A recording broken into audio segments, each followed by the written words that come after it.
adulto o con un familiar o con un juguete o con un objeto a tener como esos comportamientos sexualizados.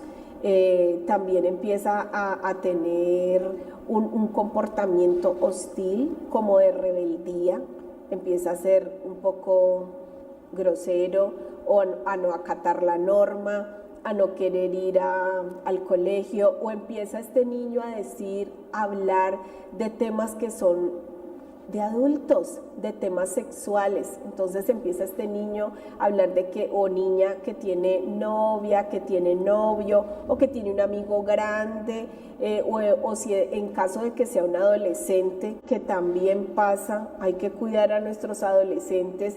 Si es un adolescente, este adolescente empieza a decir que ya él no necesita el apoyo de su familia, o empiezan a llegar con cosas nuevas, porque tengan cuidado. Hoy en día están tratando de naturalizar que un joven o una joven adolescente que ya es dueña y puede tener autonomía en su parte sexual, pero esto es un grave error, porque ahí todavía está transitando en el proceso de maduración de su comportamiento y en la parte psicológica. Entonces ahí todavía no está configurado todo esto. Imagínense que todavía hay adultos que tenemos o tienen ciertas dudas con respecto a sus proyectos de vida, que todavía padecen de inmadurez en algunas áreas. ¿Cómo le vamos a pedir madurez a un adolescente, a un chico que también los factores externos que implican que ese adolescente tenga un adecuado desarrollo a veces están alterados porque no los apoyamos? Entonces, no solamente es a los niños pequeños a los que tenemos que estar vigilando y estar pendientes de las señales que ellos tienen, también esto aplica para los adolescentes. Ahora, nos saltamos a los adolescentes, que empiecen a llegar con regalos o que empiecen a manifestar en su cuerpo alteraciones, como por ejemplo sangrados vaginales o rectales, o que tengan moretones en los brazos o en cualquier área de su cuerpo. Hay padres que ni siquiera miran a sus hijos, que porque ya son adolescentes, y entonces ellos manifiestan, es que ya no se puede mirar a ese niño porque se enoja, y resulta que ese niño está siendo abusado o está siendo manipulado por una persona fuera de su contexto familiar. Y no solamente es el abuso, sino que usted también está expuesto, un joven de esos, a cualquier tipo de enfermedad de transmisión sexual y al uso de drogas, ¿no? Obviamente, pues porque una cosa lleva a la otra.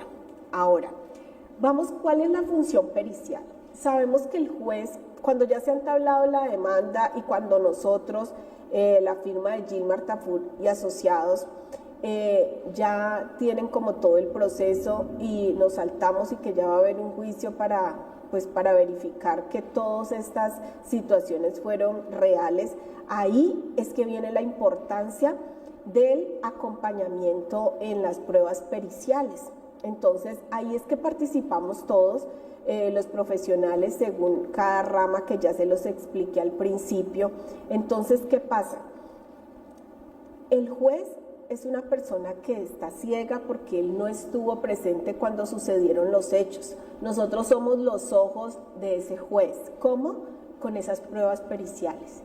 Pero para hacer esas pruebas periciales, antes, en el caso del abordaje psicológico clínico, hay que hacer una revisión completa, ya sea de la víctima o del victimario.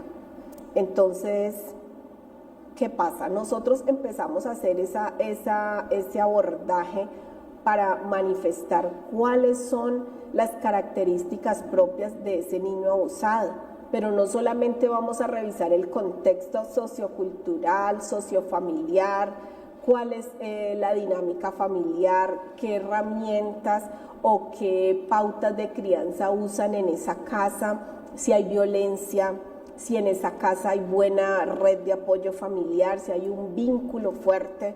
No solamente eso, sino que esa prueba tiene que estar también anidada y atada a que tengo que hacer unas pruebas psicotécnicas que se hacen y unas pruebas periciales a ese niño para la validez de su testimonio, porque cuando un niño es tan menor, entonces esa prueba de peritazgo habla por ese niño y tiene que ser esa prueba la que conlleve a todas ese argumento que nosotros tenemos que sustentar ante un juez para que el juez vea que el niño no ha sido manipulado. Porque, ojo, hay niños que son manipulados. Hay niños que los coge una persona adulta astuta, llena de artimañas, una persona que ya está acostumbrada a hacer este tipo de abusos, un depredador sexual que por lo general ya tienen mucha experiencia en hacer este tipo de actos de violencia contra los niños, contra los menores. Entonces él manipula a ese niño y lo puede asustar y lo puede amedrentar y puede decir que inclusive le puede asesinar a su familia si él habla. Entonces muchas veces estos niños no quieren hablar, estos niños no quieren comentar lo que les pasó, por eso les explico lo de los síntomas. Si el niño no habla, su comportamiento habla. Yo ya les había dicho en alguno de los otros programas que el lenguaje tiene un 92, algunos dicen que 87, otros que 92% es lenguaje no verbal. Ese es el lenguaje no verbal que nosotros tenemos que sustentar cuando el niño no quiere hablar porque está siendo amenazado. Entonces, los voy a repetir para los que apenas empezaron a ver el programa. Aquí alguno me escribió que no pudo ver el principio, pero ya les dije que nos busquen en YouTube como Justicia para Todos y ahí están los programas.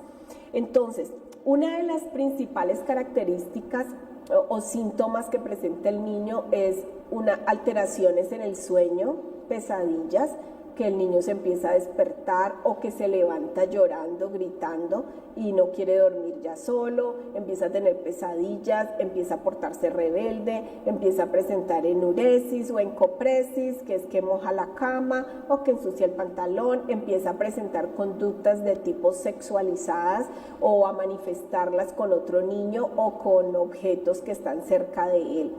Y cuando es el caso de los adolescentes, tengan mucho cuidado, papitos. Estoy repitiendo lo que ya había dicho ahora cuando empecé el programa.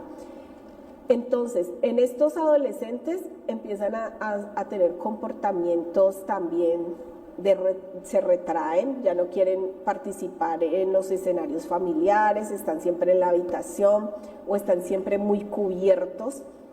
Porque tienen laceraciones en las manos o sangrados vaginales o rectales, o empiezan a tener, a llegar con cosas materiales, un nuevo teléfono, ojo, que ellos empiezan a decir que me lo gané en una rifa, que fue que me lo regaló fulano de tal, y cuando son los niños más pequeños empiezan a manifestar que tienen un amigo grande, que ese amigo grande lo quiere, que ese amigo grande le quiere regalar cosas, y empieza a tener esos comportamientos que no son muy normales en un niño, y los papás, como están alejados emocionalmente, no perciben lo que está pasando con su hijo o con su hija.